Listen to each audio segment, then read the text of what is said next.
సంక్రాంతి పండుగ సందర్భంగా APSRTC bus స్టేషన్లో ప్రయాణికులతో కిక్కిరిసిపోతున్నాయి. నగరవాసులు సంక్రాంతి పండుగ చేసుకునేందుకు గోదావరి జిల్లాలకు తరలి వెళ్తున్నారు. తూర్పు గోదావరి జిల్లా రాజమండ్రి బస్ స్టేషన్ ప్రయాణికులతో రద్దీగా మారింది.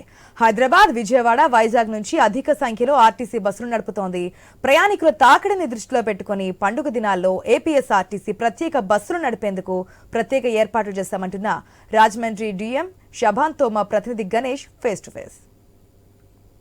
కావడంతో గోదావరి జిల్లాలకు రద్దీ పెరగడం జరిగింది. ఇతర ప్రాంతాల నుంచి పెద్ద ఎత్తున ఈ ఉభయ గోదావరి జిల్లాలకు ప్రజలు భారీగా తరలి వస్తున్నారు.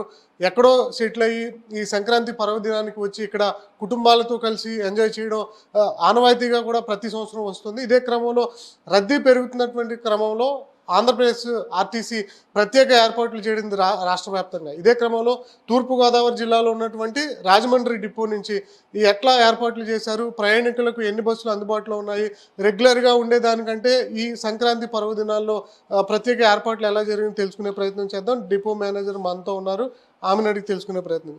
మేడం, సాధారణంగా రోజువారీ ఎలా ఉంటాయి బస్సులు, ఈ సంక్రాంతి పర్వదినాల్లో ఎలా ఏర్పాట్లు చేశారు? అందరికీ నమస్కారం అండి. షబ్నం, రాజమహేంద్రవరం ఏపీఎస్ఆర్టీసీ డిపో మేనేజర్ని మాట్లాడుతున్నానండి. సో సంక్రాంతిని పురస్కరించుకుని మన ప్రజలందరూ కూడా వారి యొక్క గమ్యస్థానాలు చేరడానికి రాజమహేంద్రవరం డిపో నుంచి మేము అన్ని రకాలుగా ఈ యొక్క ప్రత్యామ్నాయాలు చేసామండి. ముఖ్యంగా చెప్పుకుంటే కనుక మనకి హైదరాబాద్ నుంచి ఎక్కువగా ఆ పరిసర ప్రాంతాల నుంచి మనకి ఇక్కడికి తరలి వస్తూ ఉంటారు. రెగ్యులర్గా మేము రాజమహేంద్రవరం డిపో నుంచి 4 బస్సులు తిప్పుతూ ఉంటాము.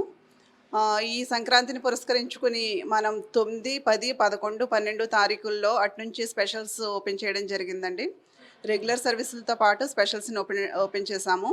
9వ తారీఖు మనం 6 బస్సులు, అంటే ఈరోజు నైటు అటు నుంచి ప్రయాణికులు 6 బస్సులు స్పెషల్స్ ఓపెన్ చేయడం జరిగింది. 10వ తారీఖున 14 బస్సులు అండి, in addition to schedule services.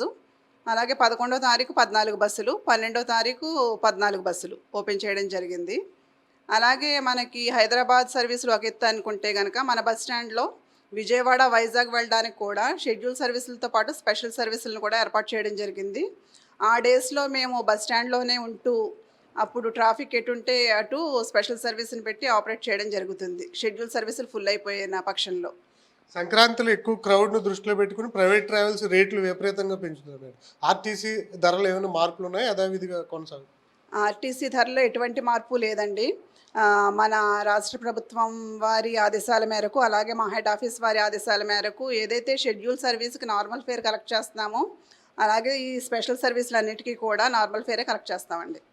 మన లోకల్ సర్వీసులు ఎట్లా ఉంటాయి మేడం? ఇక్కడ దాకా వచ్చిన తర్వాత అటు కోనసీమ వెళ్ళాలన్నా, లేదంటే అటు ఏలూరు, ఇటువైపు కాకినాడ వైపు వెళ్ళాలన్నా లోకల్ బస్సెస్ ఎలా ఉంటాయి?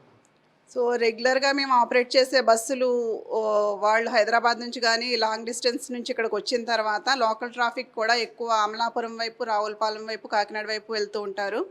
సో ఆ సర్వీసులు షెడ్యూల్ బస్సులు అన్నీ కూడా ఆపరేట్ చేస్తున్నామండి యాజ్ ఇట్ ఈస్గా.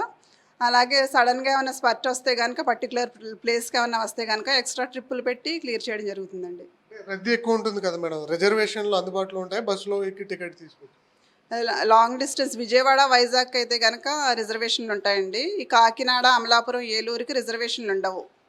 మామూలుగా మన షెడ్యూల్ బస్సులు ఉంటాయి. ఆ రూట్లో మేము అబ్జర్వ్ చేసి ఇంకా ఫుల్ అయితే కనుక ఎక్స్ట్రా బస్సులు పెడతామండి, వాటికి రిజర్వేషన్స్ ఉండవు. ఏమైనా ఈ సంవత్సరం ఏమైనా ప్రత్యేక రాయితీలు ఉన్నాయి మేడం? ప్రత్యేక రాయితీలు అంటే నార్మల్ ఫేరే చాలా పెద్ద ఇదండి. ఎందుకంటే బయట ప్రైవేట్ వారు విపరీతంగా కలెక్ట్ చేస్తూ ఉంటారు ఈ రద్దీని దృష్టిలో పెట్టుకుని. దానికి విభిన్నంగా మేము ఆర్టీసీ నుంచి నార్మల్ ఫేర్ పెట్టి సేఫ్టీగా వారి యొక్క గమ్యస్థానాలకి చేరవేస్తాము. దానికి సంబంధించి మేము 1 నెల నుంచి కూడా బస్సులు కూడా స్పెషల్ మెయింటెనెన్స్లు చేయించి ఎటువంటి ఇబ్బంది లేకుండా వారిని గమ్యస్థానాలకు చేరవేయడానికి మేము, మా టీము అంతా కూడా 24 గంటలు వర్క్ చేస్తామండి. ఆ డేస్లో 10, 11, 12 తారీఖులో నైట్ కూడా మా బస్ స్టాండ్ అంతా చాలా రద్దీగా ఉంటుంది. ఆ టైంలో కూడా మేము అందుబాటులో ఉండి వారందరికీ కూడా గైడ్ చేస్తూ ఆ ట్రాఫిక్ని క్లియర్ చేయడానికి ప్రయత్నిస్తున్నాం. అంటే చాలామంది వస్తారు కదా మేడం డిపోకి వచ్చిన తర్వాత ఒకవేళ ప్రయాణికులు ఏమైనా ఫిర్యాదులు వచ్చినా, లేదంటే రిక్వెస్ట్లు వచ్చినా వాటిని మీకు పరిగణలోకి తీసుకుంటారు? ఖచ్చితంగా పరిగణలోకి తీసుకుంటామండి. వెంటనే అక్కడ క్లియర్ చేసే విధంగానే క్లియర్ చేస్తాము. బస్ స్టేషన్ మేనేజరు, మా సూపర్వైజర్స్, మేము, సెక్యూరిటీ వారు అందరూ కూడా బస్ స్టాండ్లోనే ఉంటామండి ఆ టైంలో. సో వెంటనే క్లియర్ చేస్తాము. అలాగే వేరే డిపోలకు సంబంధించి వేరే బస్సులు ఏమన్నా ఉన్నా సరే వెంటనే వారితో మాట్లాడి క్లియర్ చేస్తూ ఉంటామండి. అంటే అందరూ సంక్రాంతి సెలబ్రేషన్లు ఉంటే మీరు విధుల్లో ఉంటారు, ఎట్లా అనిపిస్తుంది? చాలా సంతోషంగానే ఉంటుందండి. ఎక్కువ పాసింజర్స్ వచ్చిన తర్వాత వారిని క్లియర్ చేయగలిగినప్పుడు మాకు చాలా సాటిస్ఫైగా ఉంటాము. మా కండక్టర్ డ్రైవర్లకు కూడా అదే చెప్తాము మేము.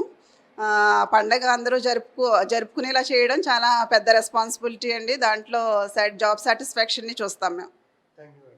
చూశారు కదా, మొత్తానికైతే ప్రయాణికులకు ఇబ్బంది లేకుండా రాజమండ్రి ఆర్టీసీ డిపో నుంచి ప్రత్యేక ఏర్పాట్లు అయితే ఇక్కడ చేయడం జరిగింది. ప్రయాణికుల అభ్యర్థనలు ఉంటే వాటిని కూడా పరిగణలోకి తీసుకుంటాం. ఖచ్చితంగా సుదూర దూర ప్రాంతాల నుంచి వచ్చేటువంటి ప్రయాణికులకు ఇబ్బంది లేకుండా ఎప్పటికప్పుడు ఇక్కడ ట్రాఫిక్ను క్లియర్ చేస్తూ కూడా ఈ సంక్రాంతి పర్వదినాల్లో ప్రయాణికులకు మెరుగైనటువంటి సేవలు అందించేందుకు సిద్ధంగా ఉన్నామని చెప్పి Rajahmundry RTC depot manager Shaban అయితే మనకు తెలియజేస్తున్నారు. కెమెరామెన్ తిరుమలతో Ganesh, I News, Rajahmundry RTC depot నుంచి.